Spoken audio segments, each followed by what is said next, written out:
출애굽기 49강 치료하는 여호와라는 제목으로 말씀을 드렸습니다. 출애굽기 15장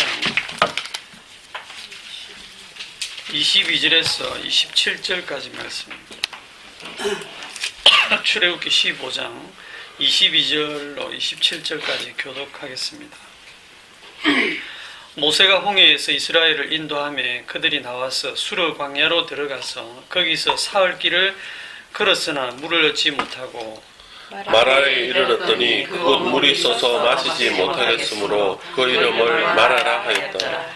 백성이 모세에게 원망하여 이르되 우리가 무엇을 마실까 하며 모세가 여호와께 부르짖었더니 여호와께서 그에게 한 나무를 가리키시니 그가 물에 던지니 물이 달게 되었더라. 거기서 여호와께서 그들을 위하여 법도와 율례를 정하시고 그들을 시험하실세.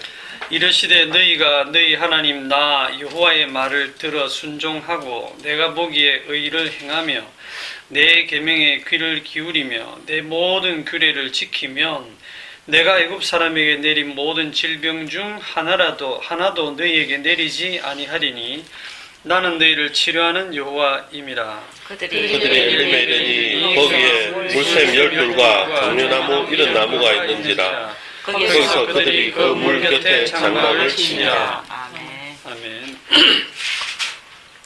오늘 다들 지각 없이 다 일찍 오셨습니다. 인터넷으로 말씀을 들으시는 분들은 잘 모르실 텐데 1박 2일 빈센트 수련회를 했습니다. 새벽 2시까지 얘기하시고 아침에 또 일찍 일어나셔가지고 참 다들 대단하십니다.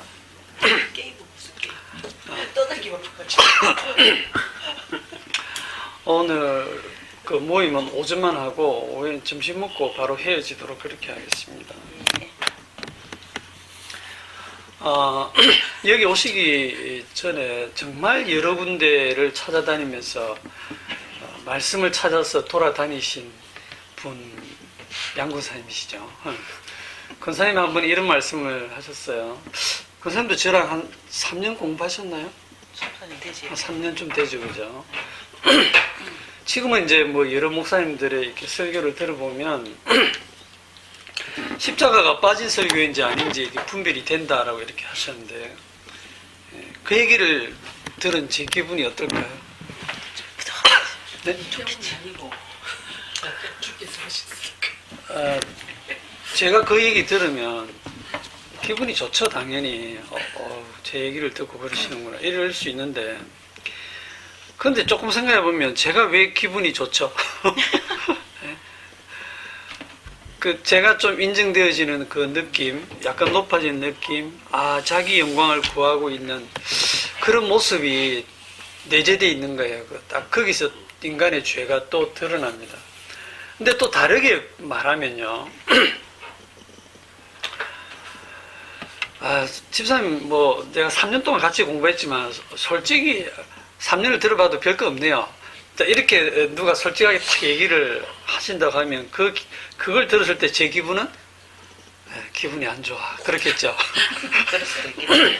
예, 이게 사람이다 보니까 그게 결국은 저에 대한 평가가 되고 듣다 보면 어떤 얘기는 기분이 좋기도 하고 어떤 건 안 좋기도 하고 이거는 말씀을 전하시는 분 치고 이렇지 않은 사람이 없을 거예요. 근데 그래서 말씀을 전한다고 해도 결국 자기 중심이고 자기 영광을 구하고 있는 모습을 인간이 버리지를 못해요. 그런데 또 다른 이제 입장에서 권사님 입장에서 생각해 보면 그렇게 이제 복음 이렇게 말씀을 들었을 때 이게 십자가가 들었는지 안 들었는지 복음인지 아닌지를 분별하고 있다고 생각하는 그 주체는 누굴까요?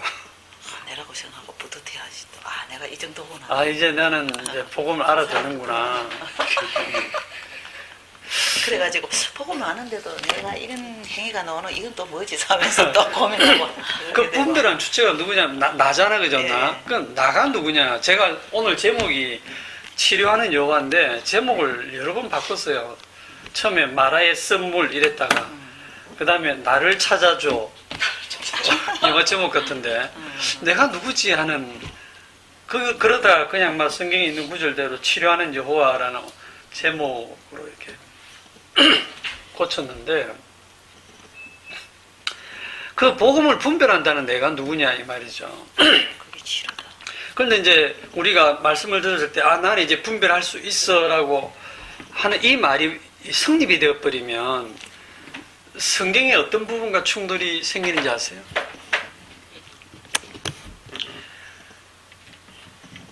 보아도 보지 못하고 들어도 듣지 못하고 그죠? 주께서 눈을 가리게 하고 귀를 막게 하고 마음으로 깨닫지 못하게 하신다는 말씀이 날아가는 거예요. 그러니까 주님이 눈도 열어주시고 귀도 열어주시고 마음으로 깨닫게도 해주시기도 하고 주님이 아무리 들어도 복음을 들어도 깨닫지 못하게 하시는 분도 주님이라는 거예요. 그러니까 이 어떤 말씀을 들었을 때 우리가 그 말씀이 보여지고 들려지고 마음에 깨달아질 때 그렇게 하게 하시는 분이 따로 있다는 거예요. 물론 우리 권사님은 이제 그 앞에 이 말을 생략했죠.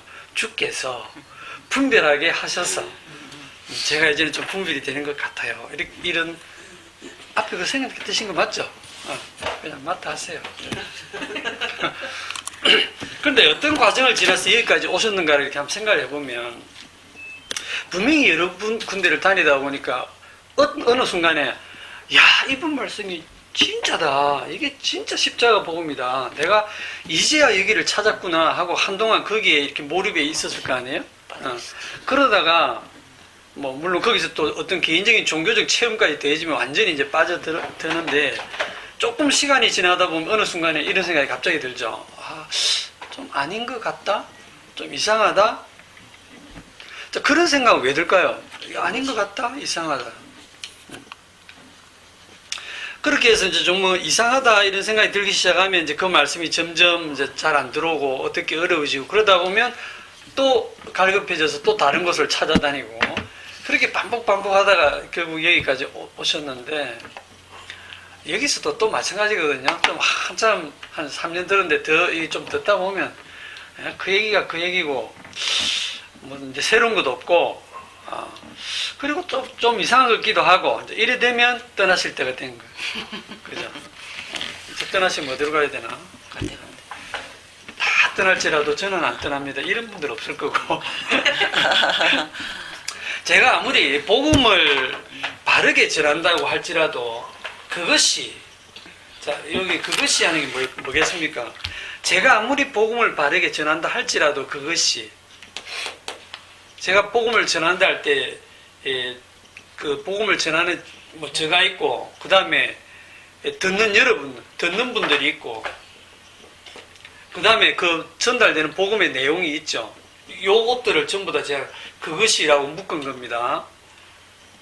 제가 어떻게 설명을 잘 하는가, 듣는 분이 어떤 자질로 알아듣고 있는가, 전달되는 복음의 내용이 어떤가, 이런 것들이 여러분을 깨닫게 하고 구원하는 게 전혀 아닙니다. 주님이 하시는 거예요. 주님이. 그래서 고린도전서 2장 1절에 보면 사도 바울이 이런 말을 하거든요. 형제들아 내가 너희에게 나아가 하나님의 증거를 전할 때에 말과 지혜의 아름다운 것으로 아니하였나니 사실 사도 바울이 한 거는 말밖에 없어요. 말을 지혜롭고 아름답게 했어요. 설교를 하려면 그래 해야 되죠. 그래 놓고 나는 말과 지혜의 아름다운 것으로 아니했다. 오직 성령의 나타남과 능력으로 했다. 이게 뭐냐면 구원하시는 일은 사도 바울 본인이 하는 일이 아니고 내가 복음을 잘 설명해서도 아니고 여러분들이 똑똑해서도 아니고 주님이 하신다. 사람의 일이 아니다. 그거를 사도 바울은 계속 강조를 하고 있는 거예요. 그래서 내가 복음을 잘 전해서 저 사람이 믿었다. 이 말은 성립이 안 돼요. 저 사람은 배운 게 많아서 복음을 잘 알아듣는다. 이것도 말 안 돼요. 이 이제 대목에서 오해하기 쉬운 게 뭐냐면 그러면 사도 바울이 전하는 것도 아무것도 아니고 제가 전하는 것도 물론 그렇고 내가 안 전해도 주님이 믿게 하신다고 하면 어떤 생각이 탁 듭니까? 내가 안 지내도 되면 나는 안 할래. 그런 생각이 들죠. 뭐 한다고 이렇게 힘들게 그쵸. 시합 빠지게 공부하고 뭐 한다고 일주일 동안 고민하고. 고민하고 준비해가지고, 예. 우리가 사실 다 이런 마음이에요. 헌금 안 해도 된다고 헌금 안 합니다. 봉사 안 해도 된다는 이제 설교를 듣고는 봉사 안 해요. 내가 말씀을 안 전해도 주님이 믿게 하신다 이런 얘기를 들으면 그럼 나 안 할래. 주님 다 하세요. 주님 다 하시는데 뭐 내가 하는 일은 아무것도 아니라는데 내가 왜 해? 요 심보가 뭐냐면 자기가 일을 한 그 공로가 자기한테 돌아오지 않으면 그런 일은 나 안 하겠다는 심보입니다. 무익한 일을 내가 왜 해? 나한테 뭔가 떨어지는 게 있어야 하지. 제자들이 예수님께 우리에게 믿음을 더하소서 했을 때 예수님이 하신 얘기가 있죠. 무익한 종에 대한 얘기를 했잖아요. 하여야 할 일을 다 하고 나서 저는 하여야 할 일을 한 것뿐입니다. 저는 무익한 종입니다. 라고 할지니라 이렇게 말씀하셨거든요. 저는 무익한 종이고 제가 하는 일이 아무 의미 없고 뭐 주님 다 하시는 거 없지 안 할랍니다. 이러면 그런 종은 이제 맞아 죽어요. 그런데 그 사도 바울의 생애를 보면 굉장히 열심히 복음을 전했죠.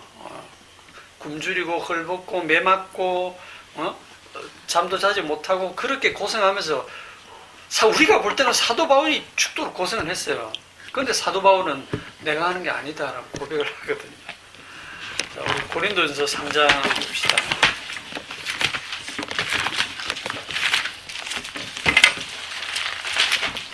몇 번 했던 말씀인데 고린도전서 3장 3절에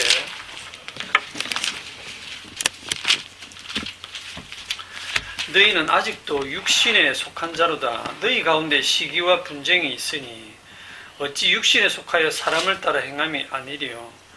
어떤 이는 말하되 나는 바울에게라 하고 다른 이는 나는 아볼로에게라 하니 너희가 육의 사람이 아니리요.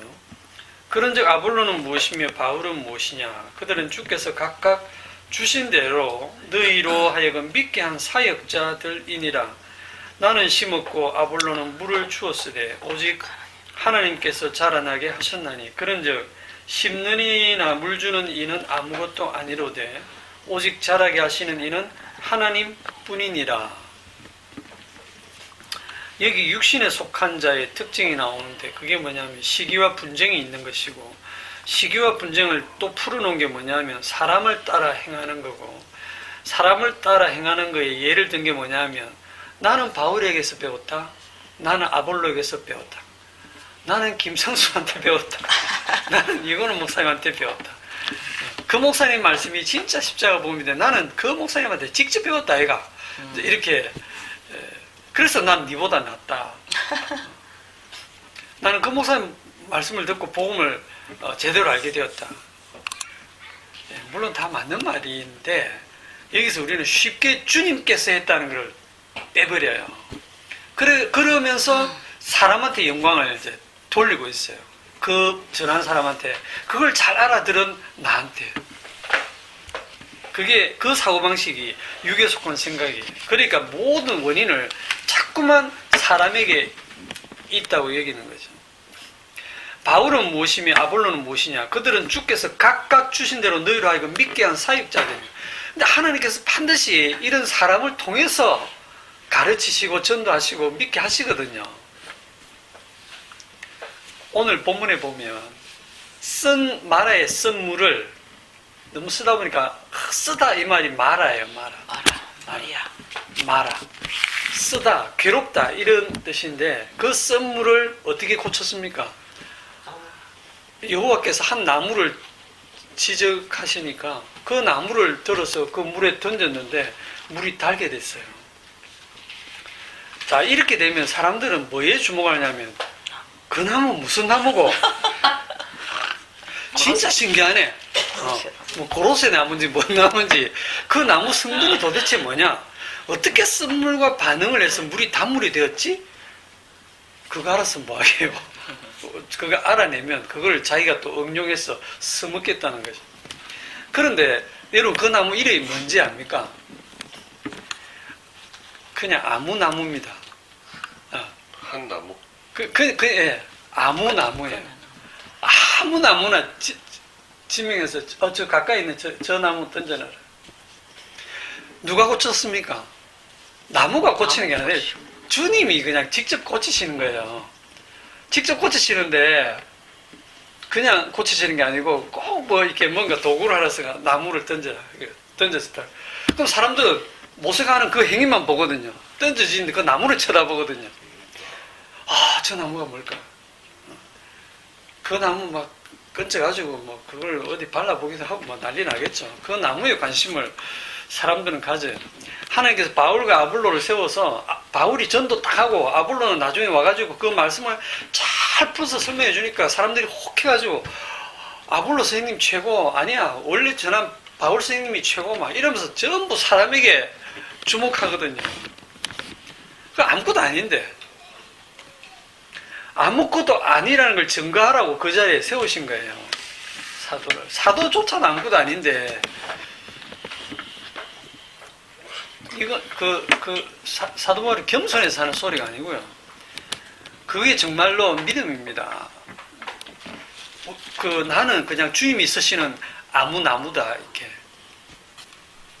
주님이 다 하시는 건데요.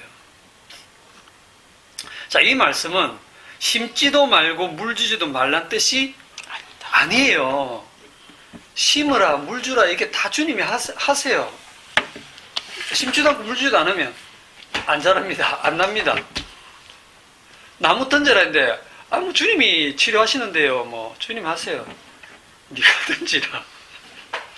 던지게 하시거든요.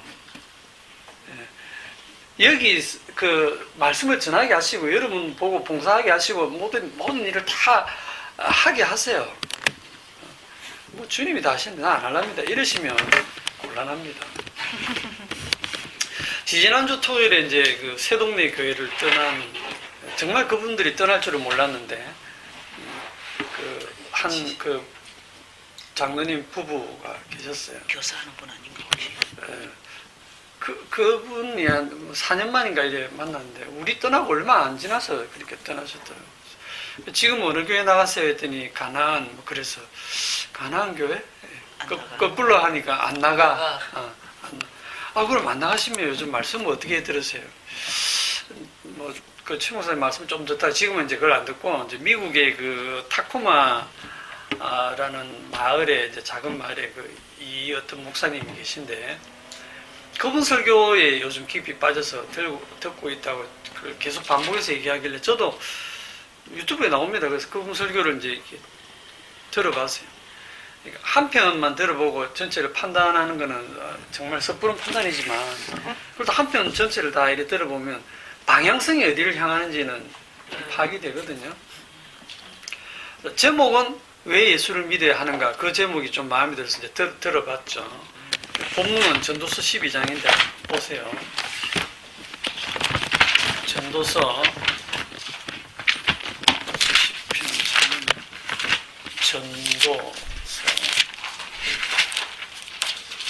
전도서 마지막 장 전도서 12장 1절부터 너는 청년의 때에 너의 창조주를 기억하라. 곧 공고한 날이 이르기 전에 나는 아무 낙이 없다고 할 해가 가깝기 전에 해와 빛과 달과 별들이 어둡기 전에 비 뒤에 구름이 다시 일어나기 전에 그리하라. 그런 날에는 집을 지키는 자들이 뜰 것이며 힘 있는 자들이 구부러질 것이며 맷돌질하는 자들이 적음으로 그칠 것이며 창으로 내다보는 자가 어두워질 것이며 길거리 문들이 닫혀질 것이며 맷돌 소리가 적어질 것이며 새의 소리로 말미암아 일어날 것이며 음악하는 여자들은 다 새하얘질 것이며 우리 몸이 눈이 희미해지고 몸에 기력이 빠지고 하는 그런 내용을 이렇게 설명해 놓은 거예요. 전부 다.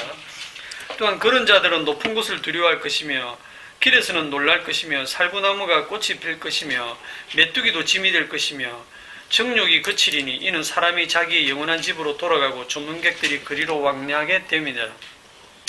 은줄이 풀리고 금그릇이 깨지고 항아리가 샘 곁에서 깨지고 바퀴가 우물 위에서 깨지고 7절을 같이 읽읍시다. 흙은 여전히 땅으로 돌아가고 영은 그것을 주신 하나님께로 돌아가기 전에 기억하라. 전도자가 이르되 헛되고 헛되도다 모든 것이 헛되도다. 여기서 이제 7절을 딱 가져와서 흙은 여전히 땅으로 돌아가고 영은 그것을 주신 하나님께로 돌아가기 전에 기억하라. 자, 이걸 가지고 이제 왜 예수 믿어야 되는가 하는 걸 쭉 설명합니다. 그러니까 인간에 대한 설명을 쭉 합니다.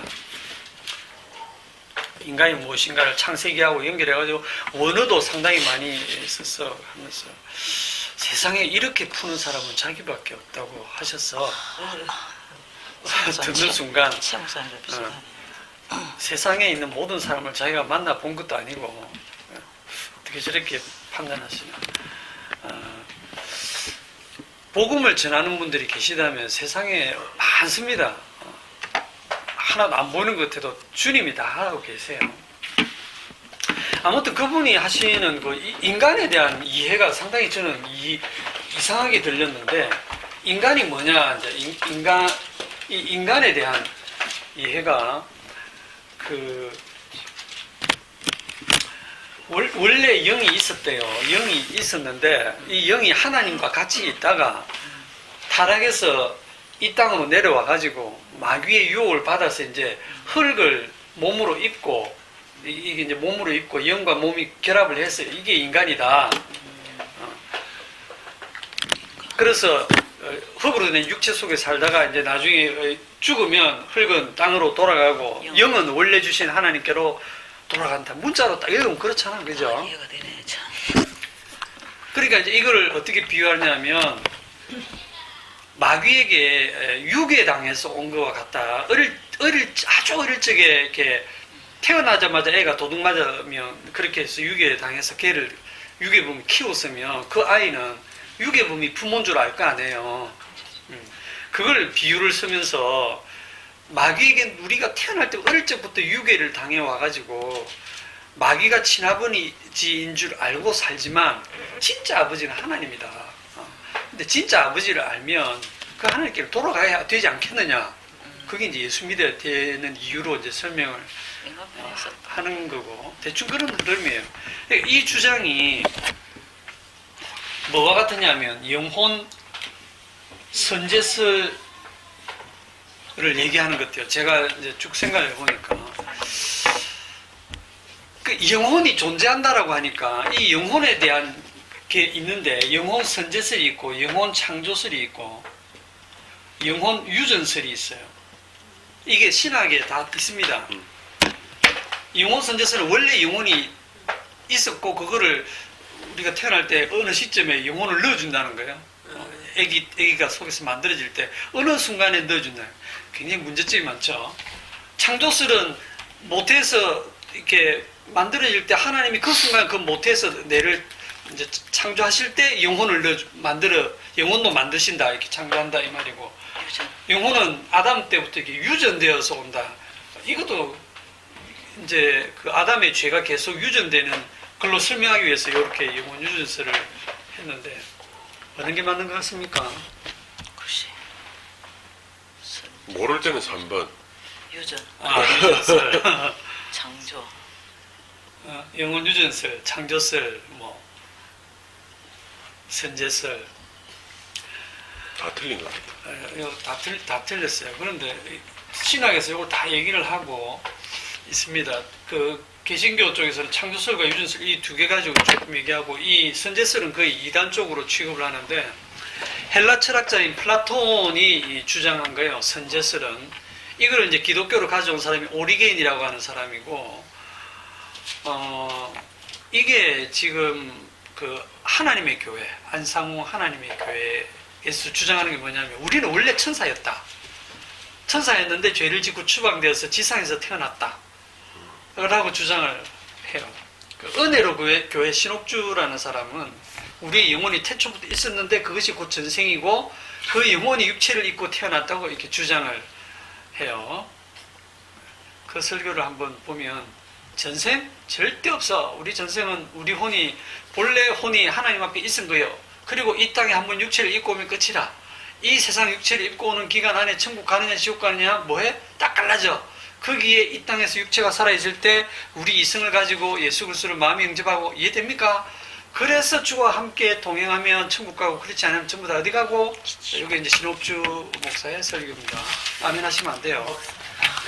그 다음에 그 하나님의 비밀과 생명의 셈이라고 하는 안상홍 그 사람 책에 보면 우리의 영혼이 전 세상에서는 고귀한 천사나 하나님의 아들들이었다. 그러나 일단 죄의 허물을 쓰고 이 세상으로 왔기 때문에 전 세상의 상태를 볼 수 없도록 죄의 보자기로 신령한 눈을 가리고 하늘 본향의 사물을 보지 못하게 된 것이다. 그러나 때로는 우리 자신도 모르게 전 세상 상태를 그려보기도 한다. 그것은 바로 하나님께서 주신 영혼과 죄악의 너울을 뚫고 하늘을 바라보는 때가 들어있기 때문이다. 뭐 이런 식으로 들어보면 다 그럴듯하죠. 이것들이 다 문제가 뭐냐면 영혼이 있다라고 하는 전제를 하고 있기 때문에 이런 인간에 대한 이해의 그 바탕이 뭐냐면 인간 중심입니다. 그 방향성이 인간 중심입니다. 성경은 인간의 영 플러스 혼 플러스 육 이렇게 되어 있다. 또는 영혼과 플러스 육체로 되어 있다. 이렇게 이분법, 이분술, 삼분술로 말하고 있지 않습니다. 그거는 철학의 산물이에요. 성경은 그런 얘기를 안 합니다. 물론 그런데 우리가 성경을 읽으면 오늘 본 전도서 12장 7절도 꼭 읽으면 흙과 영이 결합돼서 사람인 것처럼 보이잖아요. 그러니까 성경에는 오해될 만하게 기록된 구절이 한두 군데가 아닙니다. 읽을 때마다 혼란을 겪어요. 근데 성경 자체가 그렇게 당시 사람들의 문화와 언어를 그대로 가지고 와서 땅의 언어로 그대로 기록하면서 묵시세계를 설명을 했기 때문에요. 이걸 문자로 읽으면 전부 다 엉터리 해석이 되게 되어 있습니다. 그 구약의 시형제 그론법이라고 하는 게 있잖아, 그죠? 형이 죽으면 동생이 형수하고 결혼하고 그래서 대를 잇고 하는 그 시형제 결혼법이 율법에 딱 들어가 있는데 그게 그럼 율법이 있으니까 성경적이다 하고 지금도 그걸 지켜야 된다 이러면 안 됩니다. 그거는 그 당시 그 이스라엘뿐 아니고 다른 나라에 있는 그냥 고대 사회 풍습이었어요. 그 풍습을 그대로 채용해 와가지고 하나님의 뜻을 그냥 설명하는 말씀을 설명하는 것밖에 없어요. 그러니까 지금도 대부분의 교회가 이 영혼의 존재를 대부분의 교인이라는 사람들이 영혼의 존재를 믿죠. 그리고 메세추세츠 맞나? 메사추세츠 주의 의사인 덩칸 메두갈이라는 사람이 1907년에 연구를 했는데 영혼이 있다면 과학적으로 이제 증명하려고 무게가 있다. 그래가지고 침대에 이제 임종 직전에 있는 사람을 갖다 밑에 전자저울로 해가지고 침대하고 전체를 같이 딱 재고 임종 딱 하면서 숨을 하고 딱 거두었을 때 무게를 딱 재니까 항상 21g 정도가 가벼워지더라. 그러니까 영혼이 싹 빠져나간 영혼의 무게는 21g이다. 이제 이렇게 과학적으로 참 재밌잖아요, 그죠? 그렇게 하면 그거요 그냥 풍선에 가스 빠진 거예요. 이러면 무게 전자저울로 재면 무게 차이 납니다. 여러분 전자저울에 올라가서 아주 미세한 차이 있을 때 숨 들이마셨을 때하고 내쉴 때하고 다 차이 나요. 그거 아니거든요. 자, 죽은 후에 영혼이 어디 갑니까? 이게 우리가 영혼이 있다라고 하다 보니까 자꾸 그럼 죽으면 영혼이 어디 갔냐? 죽는 거는 육체가 죽어서 흙으로 돌아가는 건 알겠는데 그럼 영혼은 어디 가지? 영혼은 안 죽는다 생각하잖아, 그죠? 그게 영혼 불멸 사상입니다. 영혼 불멸. 너는 죽지 아니하리라. 이거 마귀 생각이거든요. 이 육체는 그냥 내 영혼이 잠시 살고 있는 그릇이고 진짜 나는 영혼인데 이 영혼은 안 죽어. 영혼 불멸. 요 사고방식이 신학에 다 들어와 있거든요. 그러면 이제 어떤 문제가 생기냐면 사람이 죽으면 다시 부활할 때까지 그 영혼이 어디가 있느냐. 이제 이거 가지고 또 막 이제 논쟁을 고민을 합니다. 어디가 있습니까? 고민되죠. 나원에 가 있다 이란다. 사람이 이 죽음과 그 다음에 여기 부활 때까지 시간이 걸리잖아, 그죠? 예. 이 기간에 영혼이 도대체 어디가 있느냐? 오늘 너와 함께 요 나원에 있으리라 속도 할 때. 요까지를 이제 신학적인 용어로 뭐라고 하냐면 중간기 상태라고 합니다. 지금 우리 신학 교수님이 중간기 상태에 들어가셨습니다. 뭐 이렇게 표현하거든요.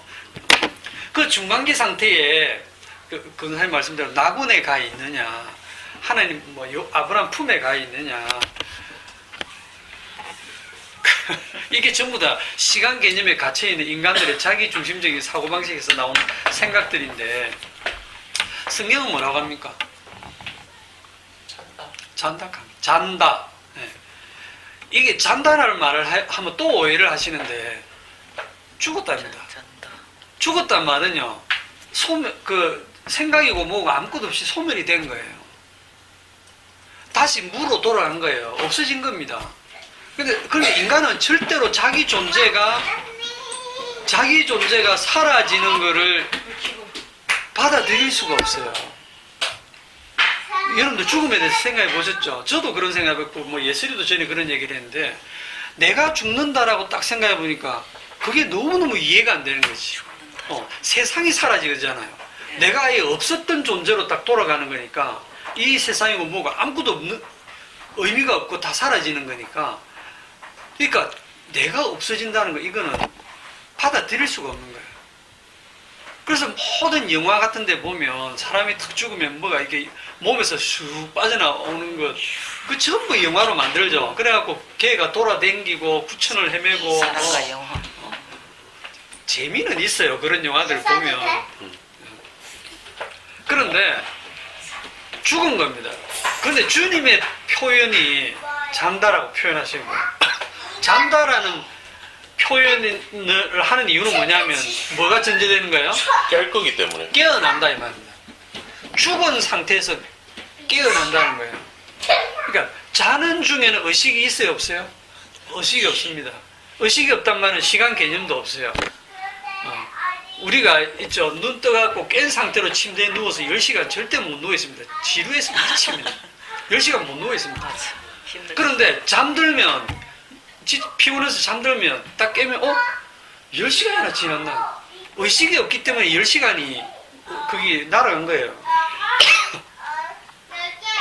죽고 나면요, 의식이 없어요. 시간 개념에서 빠져나가요. 없는 거니까. 죽은 후에 자기가 부활할 때까지 1000년이 지났다. 아이고 지루해라, 언제 부활하노? 이거 없어요. 지가 걱정할 문제가 아니고. 지가 걱정할 문제도 아니고요. 여러분이 지금 그 몇십 년 안에 다 돌아가실 거거든요. 죄송하지만 이 진실입니다. 저도 그렇고, 죽는 순간에 딱 죽는 순간 여러분 부활입니다. 죽는 순간 여러분들이 의식을 딱, 내 지금 죽는구나, 죽었죠. 주님. 바로 부활입니다. 이 몸을 뒤척이고 뭐 그런 것도 없어요. 잠을 못 이루고 그런 것도 없어요. 이미 죽었기 때문에. 그런데 누가 깨우십니까? 요한복음 5장 28절에, 요한복음 5장 28절에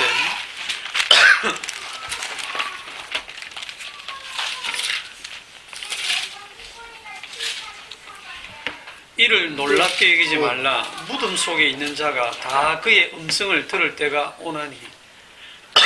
무덤 속에 있는 자가 죽은 자죠. 죽은 자가 음성을 어떻게 듣습니까? 그런데 주님의 말씀은 바로 그대로 이루어진 게 창조입니다. 창조. 선한 일을 행한 자는 생명의 부활로, 악한 일을 행한 자는 심판의 부활로 나오리라. 이것도 행위로 보시면 안 되는데 이거 설명할 시간은 없고, 마지막 날 부활 때는 주님이 죽은 자를 다 불러내십니다. 나사로야 나오라는 것처럼 다 불러내. 그러면 옛날 아담의 죽음부터, 제일 일찍 죽은 사람이 아벨이죠. 아담보다 먼저 죽었죠. 아벨부터 해서 오래된 그 사람들하고 지금 우리하고 또 미래에 죽을 사람들하고 죽는 시간들은 다 달라요. 역사 속에서 죽는 시간 다 다른데 마지막 깰 때는요 다 동시에 일어납니다. 동시에 다 깹니다. 네. 그 기간, 이 중간기 상태라고 말한 이 기간에 주님은 우리를 뭐라고 표현하냐면 잔다 이렇게 표현합니다. 주 안에서 그리스도 안에서 잔다 이렇게 표현하고, 그러면 불신자들은요 그리스도 밖에서 자는 거죠. 그것도 자는 거예요. 부활 안 믿어도 부활합니다. 부활 당합니다. 부활을 당하기 때문에 여러분 부활 믿을 필요 없어요. 여러분이 하나도 안 믿어도 부활됩니다. 관계없이. 자, 그러면 누가 자느냐? 잔다라고 했으면 자는 주체가 있을 건데 누가 잡니까? 잔다 하니까 또 자기가 잔다라고 하는데, 배가 자. 몸이 없는데, 몸이 썩어서 흙으로 돌아가고 없는데 잠을 누가 자요? 잠을 이렇게 몸이 피곤해서 자는 거잖아요. 잘 몸이 없는데 자는 주체가 누굽니까? 자, 그럼 영혼이 잔다. 영혼이 왜 잡니까? 피곤해요, 영혼이? 영혼이 피곤을 느낍니까? 영혼이 있다라고 전제하고 보면 굉장히 많은 문제들이 막 생기는 거예요, 계속. 부활이 뭐냐면, 부활이 어딘가에 영혼이 대기 상태로 있다가 나중에 하나님이 흙으로 다시 육체를 흙으로 만드는 거 아니죠. 신령한 몸을 만들고 그 영혼과 결합을 시키는 게 이게 부활이 아니에요. 예, 그게 아니고 아예 없는 상태에서 없는 데서 있는 것 같이 부르시고 죽은 데서 살려내시는 그분의 능력으로 죽은 자를 불러내시는 거예요. 죽어서 없었는데 주님이 불러내신다니까요. 나사로야 나오라 이거 사라. 네. 그게 부활입니다. 이 간단한 원리를 사람들이 성경도 하나님의 능력도 모르고 크게 오해한 거예요. 네, 많이 듣던 네 많이. 그래서 인간이 뭐냐 그러면 성경에 딱 있어요. 창세기 1장에 너는 흙이니. 너는 흙이니. 흙이에요, 흙. 너는 흙이니 흙으로 돌아갈 것이니라. 흙이니 흙으로 돌아갈 것이니라. 요한복음 3장 6절을 봅시다. 요한복음 3장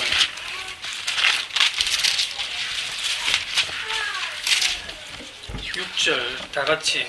육으로 난 육으로 난 것은 육이요 영으로 난 것은 영이니. 육으로 난 것은 육이요 영으로 난 것은 영이니. 여기 보시면 육하고 영이 결합해서 인간이다 이런 말이 아니에요. 육으로 나서 그게 영으로 바뀌어야 된다 그런 것도 아니에요. 육으로 난 것은 육, 영으로 난 것, 육으로 난 것 절대로 만날 수가 없어요. 육으로 난 것은 육이다는 거예요. 그거는 흙으로 돌아가는 거예요.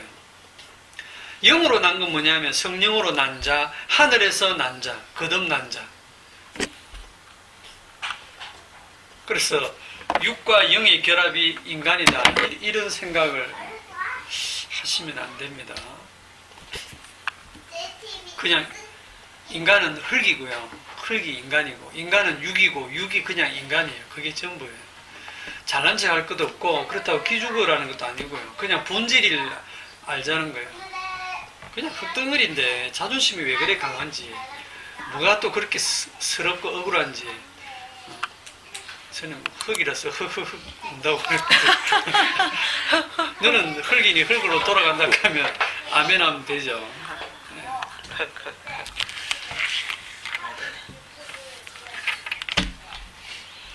고린도 전서 15장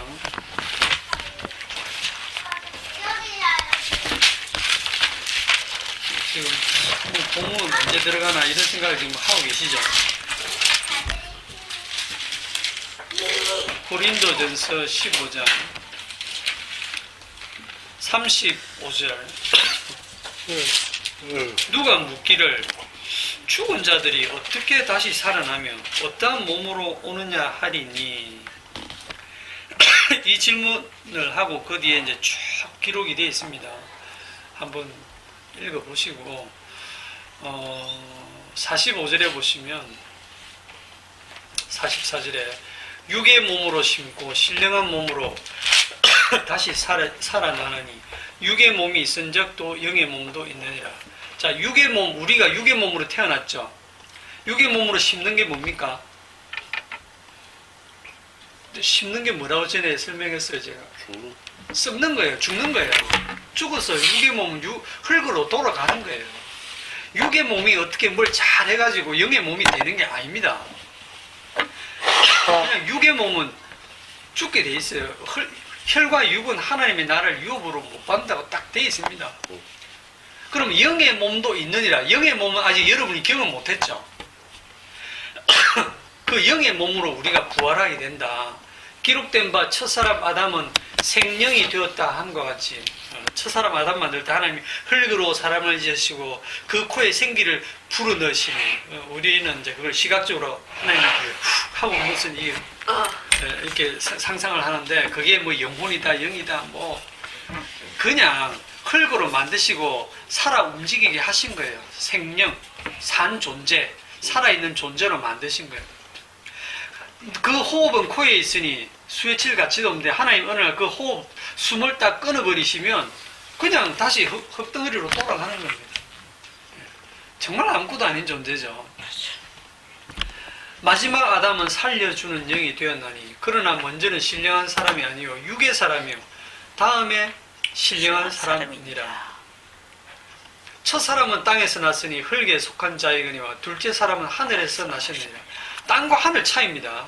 무릇 흙에 속한 자들은 저 흙에 속한 자와 같고 첫 사람 아담과 같고 무릇 하늘에 속한 자들은 성도들은 저 하늘에 속한 예수님과 같으니 우리가 흙에 속한 자의 형상을 입은 것 같이 또한 하늘에 속한 이 형상을 입으리라. 이게 부활 때 일어날 일이죠. 형제들아 내가 이것을 말하노니 혈과 육은 하나님의 나라를 이어받을 수 없고 또한 썩는 것은 썩지 아니한 것을 유업으로 받지 못하느냐.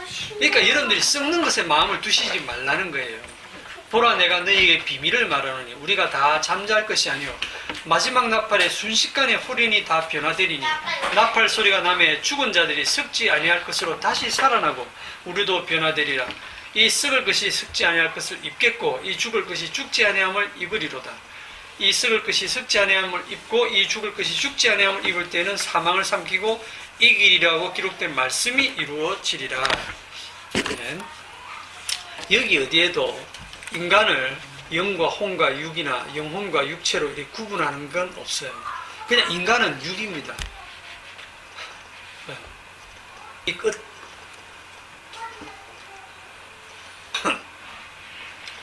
자, 이제 오늘 본문의 말씀으로 들어가서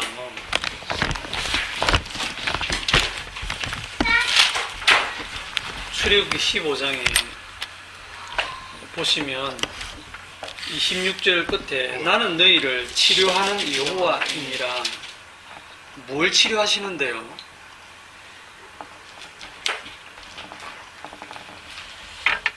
뭘 치료하신다는 겁니까? 질병이 있습니다. 질병 네. 이거 뭐 질병 치료하시는 여호와 해가지고 이걸 근거로 주님 내 병을 고쳐주시옵소서 뭐 매달려서 기도하고 하죠, 그죠? 주님은 여호와 라파 치료하시는 여호와 뭐 그렇게 찬송도 하고 하는데 뭘 치료하시는데요? 오늘 쓴물을 치료했습니다. 쓴물을 어떻게 치료하시냐면 한 나무를 던져서 단물로 고치셨어요. 그 고치는 게 치료하는 거거든요. 쓴물을 순식간에 단물로 고칠 수 있는 나는 그런 능력이 있어 하고 그거 보여주시는 게 아닙니다. 뭘 보여주느냐 하면 너희들은 쓴물과 같은 존재다. 쓴물과 같은 존재인데 주님이 너희를 고쳐서 단물로 만드신다. 뭐 물로 포도주를 만드시듯이 또 엘리사 때의 그 예리고 성의 그 물을 고치시는 그런 것 전부 다 그걸 보여주는 거거든요. 그래서 여기에 보면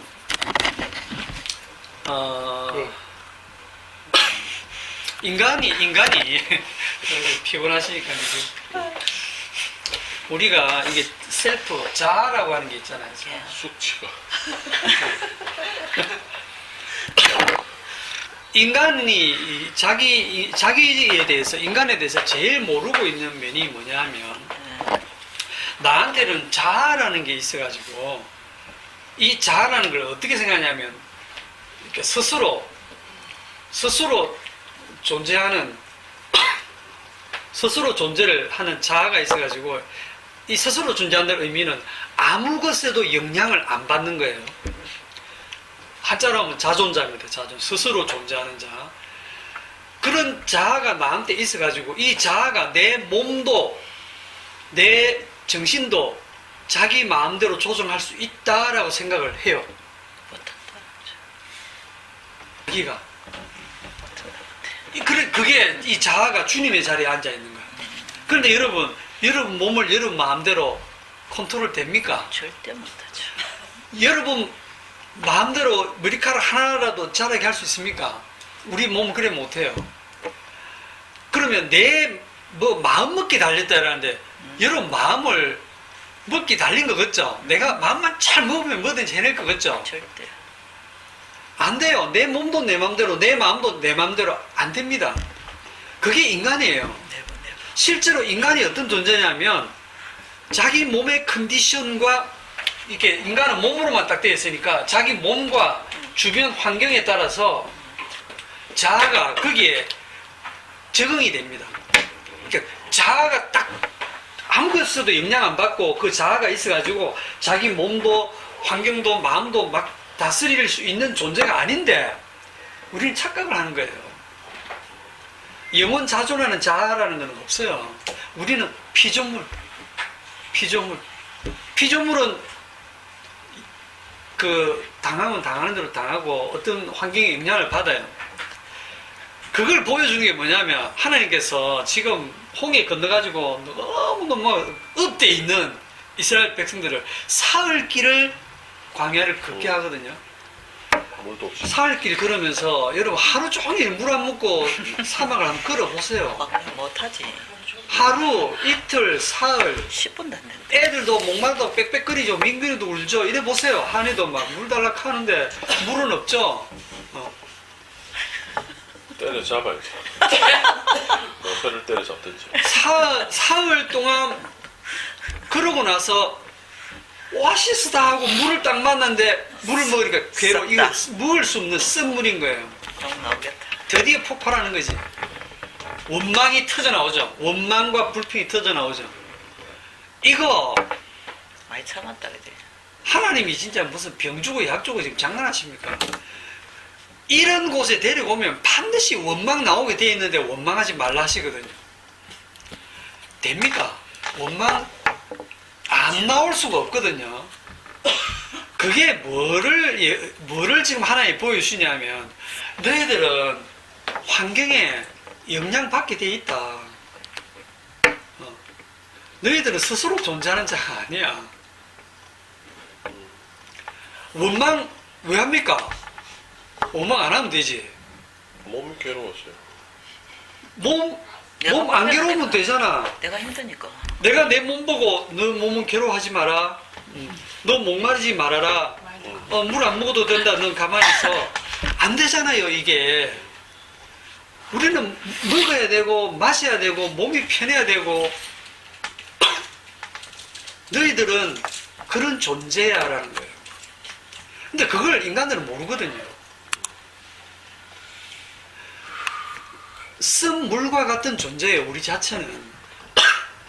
그런데 하나님께서 우리를 어디로 인도하신다고 하느냐면 우리 그 찬송한 데 보면 출애굽기 15장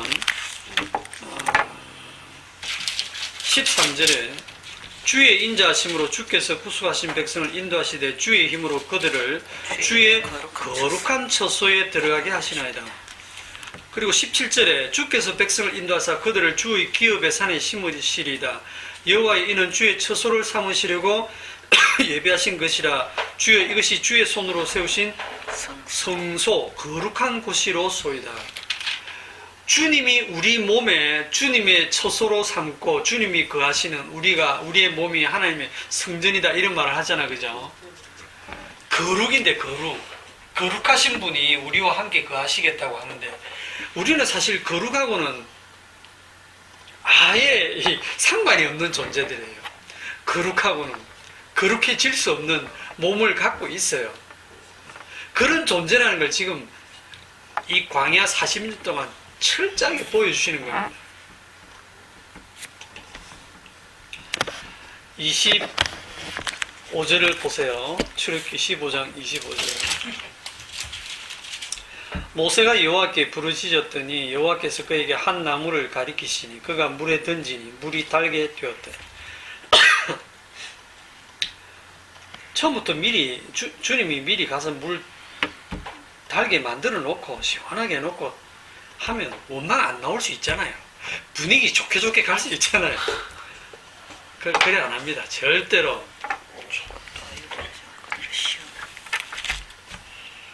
여러분 인생을 주님이 그렇게 인도를 하세요. 이 마라라는 말이 또 어디 나옵니까? 마라. 잠깐 어디 갔다 루키에 보면 루키 1장에 보면 예, 나오미 예, 루키가 어디 있나요? 루키 1장 구약성경 구약성경 페이지가 사사기 뒤에 402쪽인가 401쪽 예. 루키 1장 18절에 루시 나오미가 그 가족이 전부 다 이제 흉년을 피해서 그 모압 지방으로 이사를 이렇게 이민을 갔다가 거기서 쫄딱 망하죠. 나오미의 남편 죽고 자식 다 죽고 며느리 둘 남았는데 며느리 하나는 돌아가고 하나 이제 며느리 룻이 따라오는데 18절에 나오미가 룻이 자기와 함께 가기로 굳게 결심함을 보고 그에게 말하기를 그치니라. 이에 그 두 사람이 베들레헴 가까이까지 갔더라. 베들레헴에 이를 때에 온 성읍이 그들로 말미암아 떠들며 이르기를 이가 나오미냐 하는지라. 이게 뭐냐, 이 동네가 그렇게 큰 동네가 아닌데 이 나오미 식구들이 이민 갈 때 참 다 알았거든요. 이민 가서 잘 살아라 하고 뭐 환송하고 이랬는데 나오미가 이제 돌아왔잖아요. 너무 반가워서 동네가 이제 시끄러운 거예요. 나오미냐 하는지라. 이 나오미가 뜻이 뭡니까? 기쁨이거든요. 기쁨. 우리 이 말로 치면 기쁨아 이 말이거든요. 기쁨아 너 아유 기쁨이 아니냐 이랬더니 기쁨이라 부르지 마라. 나오미가 그들에게 이르되 나를 나오미라 부르지 말고 나를 마라라 부르라. 이는 전능자가 나를 심히 괴롭게 하셨습니다. 마라가 괴롭다는 거예요. 비트니스 영어로 너무 괴롭다는 거예요. 누가 나를 괴롭게 했습니까? 전능자가 나를 심히 괴롭게 했다. 내가 풍족하게 나갔더니 여호와께서 내게 비어 돌아오게 하셨느니라. 여호와께서 나를 징벌하셨고 전능자가 나를 괴롭게 하셨거늘 너희가 어찌 나를 기쁨이라 부르느냐 하니라. 이 나오미가 쫄딱 망하고 남편 죽고 자식 다 죽고 며느리 하나 하고 이렇게 돌아오는 이게 여호와께서 그 나오미를 그렇게 괴롭히고 징벌하고 해서 베들레헴으로 다시 돌아오게 하는 이게 축복입니다. 이 룻이 나중에 그 다윗 왕의 정조 뭐좀 됩니까? 하여튼 그렇게 되죠. 여기에서 그 계통에서 예수님이 탄생하시잖아요. 그러니까 이 마라라고 하는 것이 하나님이 정말 우리를 괴롭게 하는, 하나님이 정말 우리를 여러 가지 환경으로 너무너무 괴롭게 하신다. 원망 터져 나오게 되어 있습니다. 죽겠어. 원망 안 하시면 안 돼요. 하게 하시면 원망해야 돼요. 하면서 원망하라고 그랬는데. 아니 그러니까 우리가요 컨디션이 좋고요 내 몸 편하고 주변 환경이 다 괜찮고 먹고 살만하면 괜찮아요. 그때는요 사람이 다 좋아 보입니다. 다 괜찮은 사람처럼 보이고 신앙 좋아 보이고요. 그때는 막 서로 화목하고 좋아요. 그런데 어떤 극한 환경에 딱 들어가면 그 사람이 변하는 게 아니고요. 원래 그 속에 있던 그 사람의 본성이 이제 터져 나오기 시작합니다. 그 환경에 이제 딱 적응이 되는 거예요. 네가 원래 이런 사람이었나가 아니고요. 내가 원래 이런 존재였나? 나를 찾아줘. 네가 지금 지금 치료하는 여호와가 무슨 뜻이냐면요. 주님이 치료를 하신다는 거예요. 지금 나를 고치겠다는 거예요. 그럼 나를 고치려면 네가 지금 어디가 고장이 나서 얼마나 망가졌는지를 알아야 돼. 그래서 그걸 알게 하시기 위해서 내가 맹자다. 뭘 하시느냐 하면 시험을 하시는 거예요. 그리고 여기 보시면 25절에 그들을 법도와 율례를 정하시고 그들을 시험하실세 이래 돼 있죠. 이 시험이 주님이 얘들이 어떤 애들인지 몰라서 시험하시는 게 아니에요. 이게 테스트가 우리 그 옛날에 학교에서 리트머스 시험지가 있잖아요. 그걸 가지고 용액이 산성인지 알칼리인지 이렇게 리트머스 시험지로 시험하잖아요. 테스트 하잖아요. 그래서 그 딱 넣었을 때 붉은색으로 이게 푸른 리트머스 시험지가 붉은색으로 변하면 알칼리가. 산성이에요. 그 빨. 산불 이렇게 우리 외웠어요. 그래서 우리는 빨빨 이래 한거 같은데. 붉게 변하면 산성, 용액이다 이제 이렇게 되는 거예요. 그 시험지를 딱 리트머스 시험지 딱 되면 이거 산성 용액이네. 이스라엘 백성들을 마라로 딱 들여갔더니 운막 막 터져 나오잖아요. 너희들은 쓴물과 같은 존재, 이렇게 너희들은 스스로 존재하는 존재가 아니고 너희들의 몸 컨디션에 따라서 주변 환경에 따라서 얼마든지 변하는 그런 존재들일 뿐이야 하는 걸 보여주는 겁니다. 그래서 우리가 뭐 인간들끼리 사랑하는 것처럼 컨디션입니다. 자기 몸 컨디션 좀 사랑하고 내 몸이 아프고 괴로우면요 자식이고 뭐 다 귀찮아. 네, 다 귀찮아. 2차 대전 때 나치 독일의 그 군인들이 매일 유대인이 600만 명을 죽였다고 하는데 유대인들을 끌고 가서 총을 쏘아서 구덩이에 빠뜨리고 뭐 가스실. 덮고 뭐 또는 가스실에 넣어서 죽여서 처리하고 이거를 하는 그 군인들이요. 그 사람들이나 자기나 원래 같은 동네 살기도 했었던 그런 사람들이에요. 다 그냥 그런데 그 일을 하고요. 집에 와서 가족들하고 앉아서 식사하면서 저녁 먹고 그 다음날 또 출근해서 공무 수행을 하는 겁니다. 죄책감 전혀 없어요. 왜 죄책감 전혀 없느냐 하면 그 환경에 딱 적응이 된 겁니다. 그냥 국가에서 시키는 그 일을 하는 거예요. 사람을 그렇게 무고하게 죽이면서도. 네. 그 독일군을 지금 만나보면요. 여러분이 만난다고 치면요. 그냥 평범한 저와 여러분들하고 똑같은 사람들이에요. 이근대 사람도 그때 독일군으로 태어났으면 그 자리에서 또 그러고 있었을 거라고. 저도 마찬가지고. 그 환경에 들어가면 그래 된다니까요. 그 뭐 킬링필드라든지 광주 사태라든지 우리 역사 속에서 수많은 그런 사람이 사람을 학살하고 하는 그런 전쟁이라고 하는 극한 상황 속에서 일어나는 그 수많은 범죄들, 그게 원래 인간의 모습이에요. 그런 환경에 딱 들어갔을 때 또 인간이 이래 되는 사람이 없다니까요. 그런데 여기서 치료하시는 여호와께서 어떤 일을 하시냐면 딱 보면 그들을 위하여 법도와 율례를 정하시고 그들을 시험하실세. 이르시되 너희가 너희 하나님 나 여호와의 말을 들어 순종하고 내가 보기에 의를 행하며 내 계명을 귀를 기울이며 내 모든 규례를 지키면 내가 애굽 사람에게 내린 모든 질병 중 하나도 너희에게 내리지 아니하리니 나는 너희를 치료하는 여호와입니다. 자, 이 말씀을 어떻게 해석합니까? 주님의 말씀을 듣고 순종하고 의를 행하고 계명의 길을 기고 모든 규례를 내가 지켜야 되겠다 이런 생각이 들잖아요. 하필 뭐 왜 이런 걸 주시? 이게 지금 또 테스트거든요.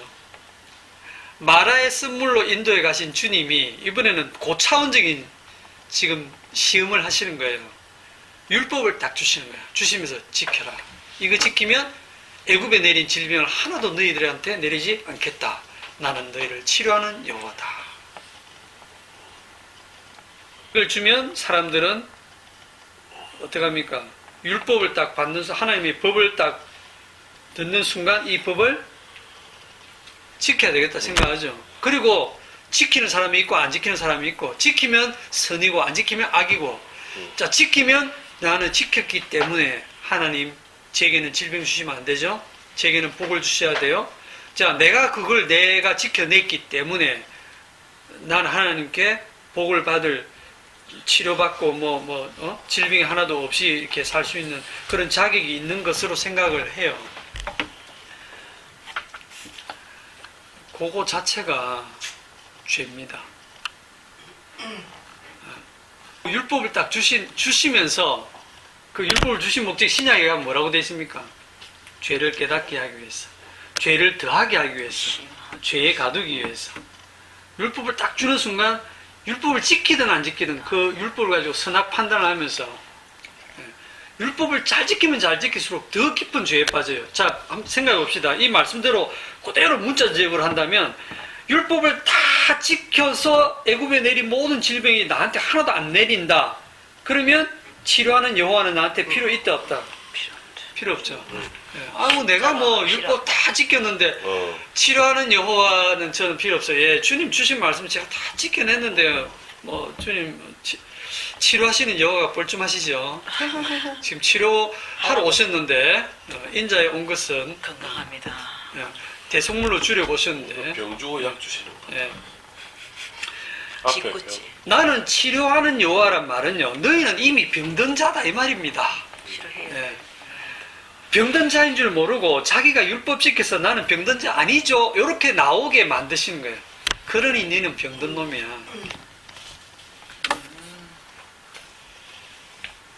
떨어지는 순간, 예, 법이 떨어지는 순간. 예, 병이 그냥 드러나죠. 그래서 이 말씀을 보면서 말씀을 지키든 안 지키든 이 말씀을 듣는 순간 우리가 이 말씀을 가지고 벌써 이미 선악 판단을 하면서 내가 이 말씀대로 살아서 이 질병에서 내가 벗어나야지 하는 그 자체가 이미 죄가 되고, 그게 죄인, 결국은 성도는 죄인 중에 괴수라는 걸, 이래도 죄 저래도 죄네 보니까. 이래도 죄 저래도 죄죠. 예. 마라의 쓴물이라는 거를, 이 테스트가 주님이 몰라서 테스트하는 게 아니에요. 너희들이 죄인인지 아닌지 테스트를 하는 게 아니고, 너희들이 어떤 존재인지를 광야를 돌리면서 계속 물 없는 곳, 먹을 게 없는 곳, 사람이 살 수 없는 곳으로, 너희들은 왜 먹어야 되는데, 왜 마셔야 되는데, 왜 몸이 편해야 되는데, 그걸 생각해 보라는 거예요. 너희들이 뭔데? 그리고 나 하나님 왜 너희들한테 그걸 다 해줘야 되는데? 야, 우리는 내 몸 편하는 것밖에 없구나.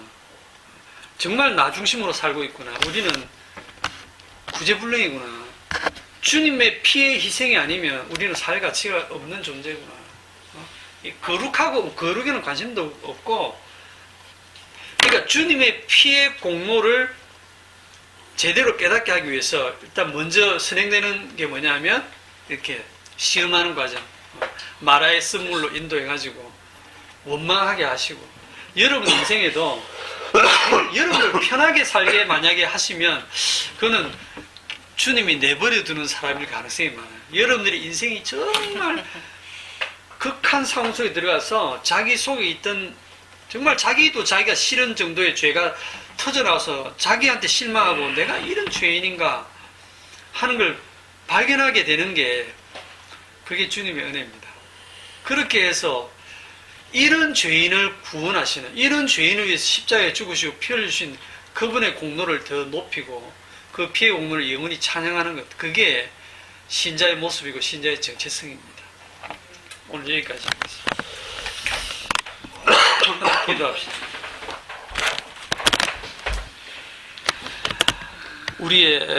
우리가 몸으로 이 인생을 살아가면서 겪는 모든 일들을 통해서 우리 자신이 누구인가를 주님이 시험을 하고 계십니다.